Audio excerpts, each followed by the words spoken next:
Next இது என்னென்னு பார்த்தீங்கன்னா ஆர்டிகுலேஷன் பிட். ஆர்டிகுலேஷன் பிட்டும் அந்த வாம்பேட் மாதிரியே தான், ஆனால் இன்னும் கொஞ்சம் சின்னதாக இருக்கும். சஸ்பென்ஷன் செக் பண்ணும். நல்லா சஸ்பென்ஷன் காரில் எவ்வளோ நல்லா இருக்குது, நம்ம காரில் போகும்போது எவ்வளோ கம்ஃபர்டபுளாக போக முடியும் அப்படிங்கிறது வந்து அந்த இதில் உங்களுக்கு தெரிய வரும். ஸோ இது வந்து ஆர்டிகுலேஷன் பிட். இது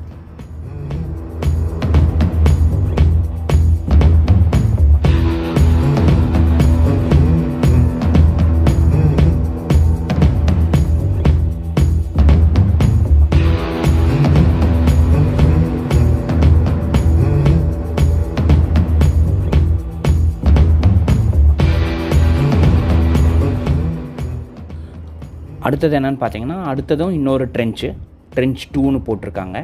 ஸோ அதே அந்த ஃபஸ்ட்டு ட்ரென்ச்சுக்கு சொன்னதே தான். இது நம்ம காரு அதில் பழகியிருப்போம்.